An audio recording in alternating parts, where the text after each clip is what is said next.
Siz Şehrazat Karaca, Engin Kayaoğlu'nu eş olarak kabul ediyor musunuz?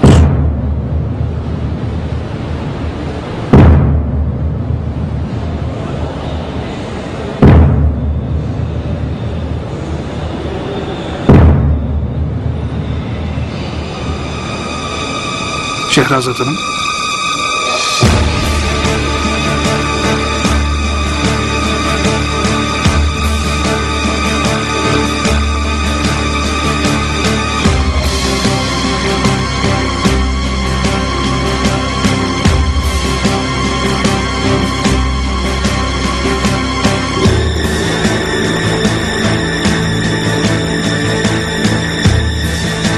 Anne.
Kaan haklı. Senin ailen onlar.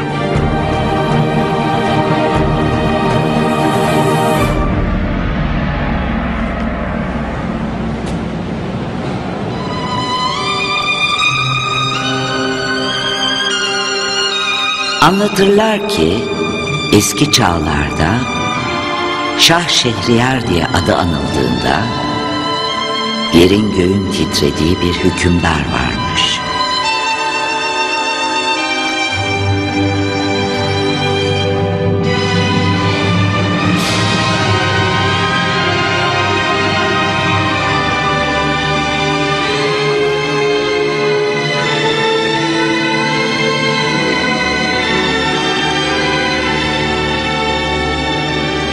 Bir gün mahiyetiyle gittiği bir avdan vakitsizce evine döndüğünde karısının kendisini bir köleyle aldattığını görmüş. Gözlerine inanamamış.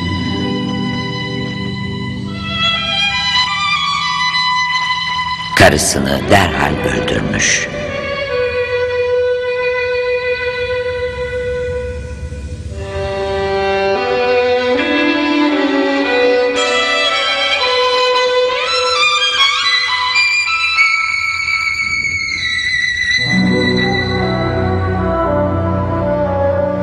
O günden sonra ne zaman kadınlardan söz edilecek olsa, dostum kadınlara inanma, vaatlerine gül geç dermiş.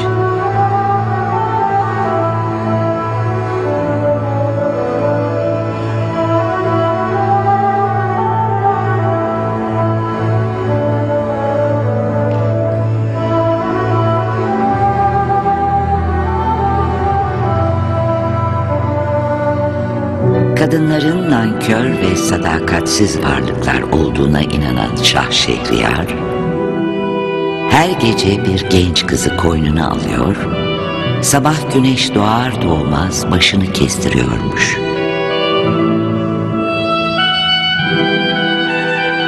Kadınlardan öylesine nefret ediyormuş ki, anneler kız doğurmaya korkar olmuş.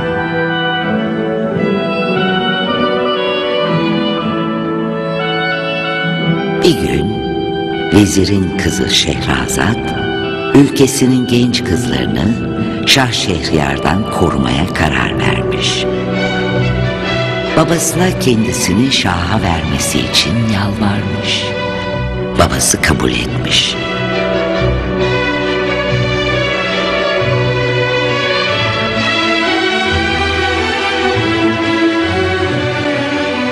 kızını gözyaşları içinde Şah'a götürmüş. Şehrazat o gece Şah'ın koynuna girmiş.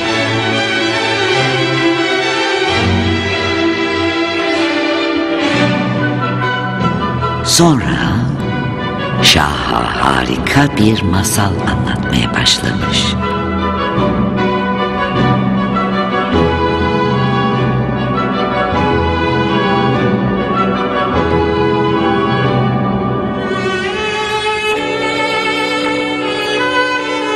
Güneş doğarken en heyecanlı yerinde masalı kesmiş.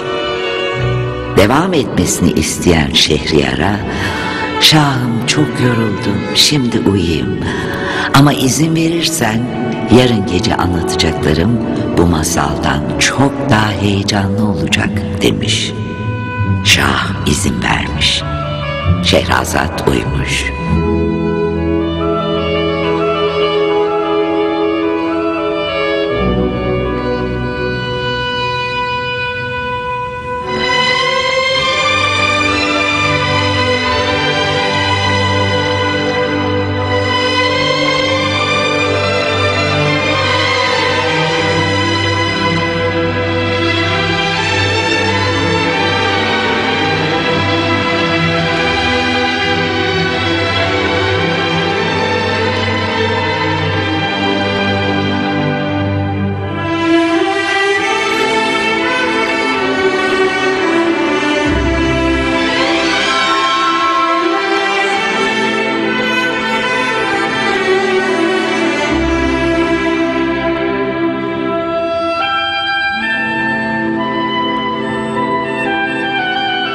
İkinci gece Şehrazat yine harika bir masal anlatmaya başlamış.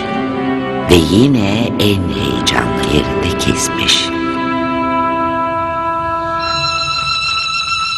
Masalın sonunu çok merak eden Şah, Şehrazat'ın başını kestirememiş.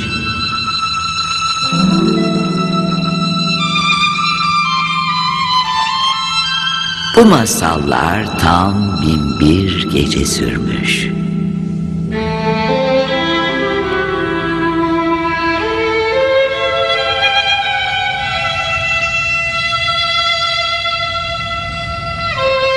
Binbir gecenin sonunda Şah Şehriyar, kadınların tümünün nankör ve sadakatsiz varlıklar olmadığına inanmış.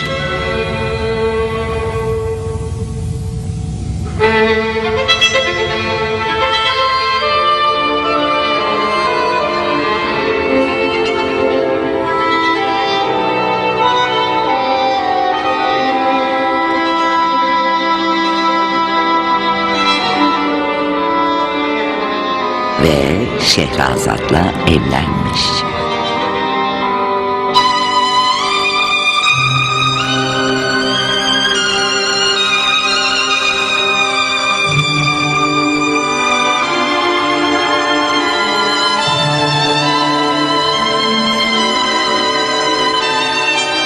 İşte Şehrazat'ın Şah Şehriyar'a anlattığı bu harika öykülere 1001 gece masalları derler.